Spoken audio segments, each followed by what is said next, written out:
भूतिया हवेली का रहस्य। गांव के किनारे एक पुरानी हवेली थी, जिसके बारे में अजीब अजीब कहानियां प्रचलित थीं। लोग कहते थे कि वहां रात के समय अजीब आवाजें आती हैं, दरवाजे अपने आप खुलते और बंद होते हैं, और कई बार खिड़कियों से किसी का साया झांकता हुआ दिखाई देता है। कोई भी उस हवेली के पास जाने की हिम्मत नहीं करता था। एक दिन चार दोस्त, रवि, सौरभ, नेहा और अंकित, ने तय किया कि वे इस रहस्य का पता लगाएंगे।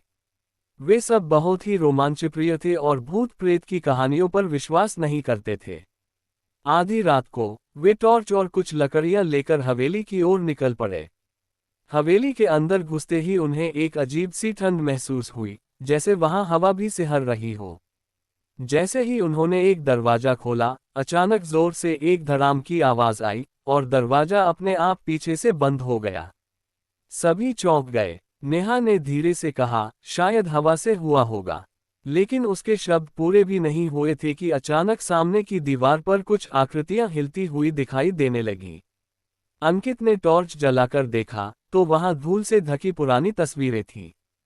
तभी एक तस्वीर अपने आप नीचे गिर पड़ी।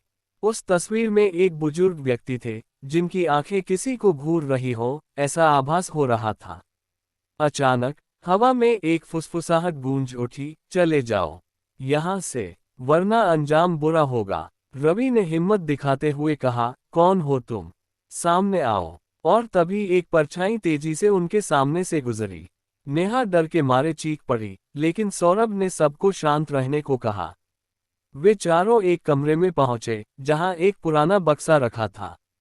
जैसे ही उन्होंने उसे खोला, उसमें से एक धूल से भरी डायरी मिली। डायरी पढ़ने पर पता चला कि ये हवेली कभी एक धनी जमींदार की थी, जिनका नाम रघुनाथ सिंह था।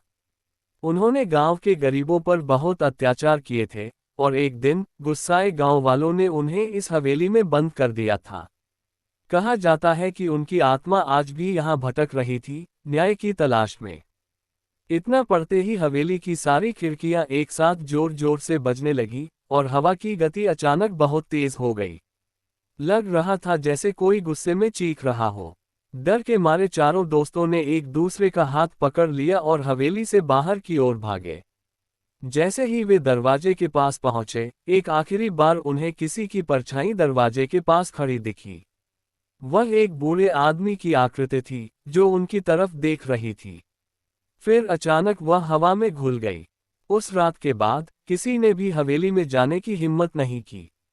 चारों दोस्त भी कभी उस रास्ते पर नहीं गए। लेकिन हर रात जब हवेली की तरफ से हवा चलती, तो उसमें एक धीमी फुसफुसाहट सुनाई देती। इंसाफ, इंसाफ चाहिए।